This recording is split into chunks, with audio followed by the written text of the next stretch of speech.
ത്രിയേക ദൈവത്തിന് മഹത്വമുണ്ടായിരിക്കട്ടെ. ഈ പ്രഭാതത്തിൽ നമ്മുടെ വായനഭാഗം വിശുദ്ധ മർക്കോസ് എഴുതിയ സുവിശേഷം 4 മുതൽ 6 വരെയുള്ള അധ്യായങ്ങളാണ്. ഇന്നത്തെ ചിന്തയ്ക്കായി തിരഞ്ഞെടുത്തിരിക്കുന്ന വേദഭാഗം അപ്പോസ്തലന്മാരുടെ പ്രവൃത്തികൾ 5-ാം അധ്യായം 37-ാം വാക്യം.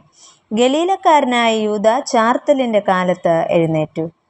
യഹൂദ എന്ന എബ്രായ പേരിന് സമാനമായ ഒരു ഗ്രീക്ക് പേരാണ് യൂദ എന്നത്. ഈ പേര് പുതിയ നിയമത്തിൽ യേശുവിൻ്റെ പൂർവികരെയും യേശുവിനെയും കുറിച്ചുള്ള പരാമർശങ്ങളിൽ യഹൂദ എന്നും മറ്റു ഭാഗങ്ങളിൽ യൂദ എന്നുമാണ് എഴുതപ്പെട്ടിട്ടുള്ളത്. വേദപുസ്തകത്തിൽ ഈ പേരിൽ 10ഓളം പേരെ നമുക്ക് കാണുവാനായിട്ട് സാധിക്കും. ഇന്ന് നാം മനസ്സിലാക്കുന്നത് ഗലീലക്കാരനായ യൂദായെക്കുറിച്ചാണ്. അപ്പോസ്തല പ്രവൃത്തികൾ 5-ാം അധ്യായം 37-ാം വാക്യത്തിലാണ് ഈ യൂദായെക്കുറിച്ച് പറഞ്ഞിരിക്കുന്നത്.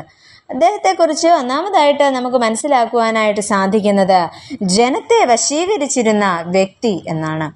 യേശുവിൻ്റെ പുനരുത്ഥാനത്തിൽ വിശ്വസിച്ചിരുന്ന പരീശനായ ഗമാലിയേലിന് അത് നിഷേധിക്കുവാനായിട്ട് കഴിയുമായിരുന്നില്ല. അതിൽ വിശ്വസിക്കാത്ത സദൂക്യരുടെ മുമ്പിൽ മേൽക്കൈ നേടുക എന്നതും ഗമാലിയേലിന് വളരെ അഭിമാനകരമായിരുന്നു. എന്നാൽ പത്രോസിന്റെ വാക്കുകൾ കേട്ട് ന്യായാധിപ സംഘം കോപപരവശരായി അവരെ ഒടുക്കിക്കളയുവാനായിട്ട് ഭാവിക്കുമ്പോൾ ഗമാലിയേൽ പത്രോസിനെയും കൂട്ടുകാരെയും പുറത്തേക്ക് ഇറക്കി വിട്ടതിനു ശേഷം ന്യായാധിപ സംഘത്തെ ഓർമ്മിപ്പിക്കുന്ന 2 പേരുകളിൽ ഒരാളായിരുന്നു യൂദ. മറ്റേയാൾ ത്യൂദാസ്.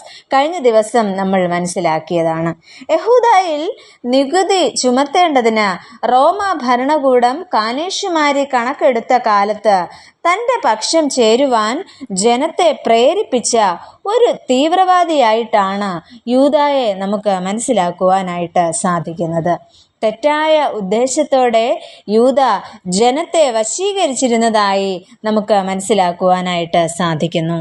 യൂദായെക്കുറിച്ച് തിരുവചനം നമ്മോട് പറയുന്നത് ജനത്തെ തൻ്റെ പക്ഷം ചേരുവാൻ വശീകരിച്ചു എന്നാണ്.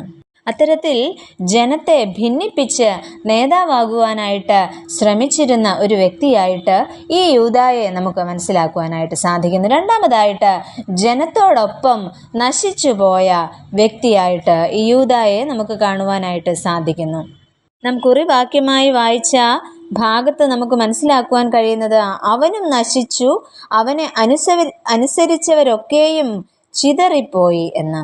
ചരിത്ര സംഭവങ്ങളായി ത്യൂദാസിനോടൊപ്പം യൂദായും ഇന്നും അവശേഷിക്കുന്നു. കാരണം ഇരുവരും മഹാന്മാരെന്ന് നടിക്കുകയും കൂടെ കൂടിയ ജനങ്ങൾ ചിതറിപ്പോവുകയും അവരോടൊപ്പം നാശത്തിലേക്ക് പതിക്കുകയും ചെയ്യുന്നതായി ചരിത്രം നമ്മെ ഓർമ്മപ്പെടുത്തുന്നു. ഇവിടെ ഗമാലിയേൽ ന്യായാധിപ സംഘത്തെ പ്രബോധിപ്പിക്കുന്നത് ഇപ്രകാരമാണ്: അതിനാൽ അപ്പോസ്തലന്മാർ സുവിശേഷിക്കുന്ന യേശുവും അവന്റെ പ്രവൃത്തികളും മാനുഷികമായതാണെങ്കിൽ സ്വയമേ നശിക്കും, അല്ല അവ ദൈവികമാണെങ്കിൽ നിങ്ങൾ സൂക്ഷിച്ചുകൊള്ളുക, അത് നിങ്ങൾക്ക് നശിപ്പിക്കുവാൻ കഴിയുകയില്ല എന്ന്.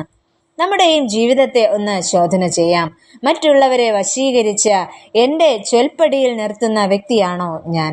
അതോ ദുരുദ്ദേശത്തോടെ എന്ന് വരികിൽ അതിൻ്റെ അനന്തരഫലം നമുക്ക് ദോഷമായിട്ട് ഭവിക്കും. അല്ല, എൻ്റെ ജീവിതവും പ്രവർത്തനങ്ങളും ദൈവികമാണെങ്കിൽ അത് നിലനിൽക്കുക തന്നെ ചെയ്യും. പ്രിയമുള്ളവരെ, നമുക്ക് നമ്മെ തന്നെ താഴ്ത്തി ദൈവകരങ്ങളിലേക്ക് സമർപ്പിക്കാം. ഇത്തരം ദുരന്തങ്ങളായി ചരിത്രത്തിൽ ഇടം പിടിക്കാതെ ദൈവത്തിൻ്റെ ആലോചനയും ദൈവപ്രവൃത്തിയും തിരിച്ചറിയുവാൻ പ്രാപ്തിയുള്ള ദൈവകൃപയുള്ള മനുഷ്യരായി തീരുവാൻ ദൈവത്തിൻ്റെ പരിശുദ്ധാത്മാവ് നമ്മെ ഓരോരുത്തരെയും സഹായിക്കുമാറാകട്ടെ. നമുക്ക് പ്രാർത്ഥിക്കാം. പ്രിയ കർത്താവേ, ജീവിതം കൊണ്ടും മരണം കൊണ്ടും അങ്ങയെ മഹത്വപ്പെടുത്തുവാനും ഞങ്ങളുടെ ജീവിതം സുവിശേഷത്തിൻ്റെ അഭിവൃദ്ധിക്ക് കാരണമായി തീരുവാനും ഞങ്ങളെ സഹായിക്കണമേ. ആമേൻ.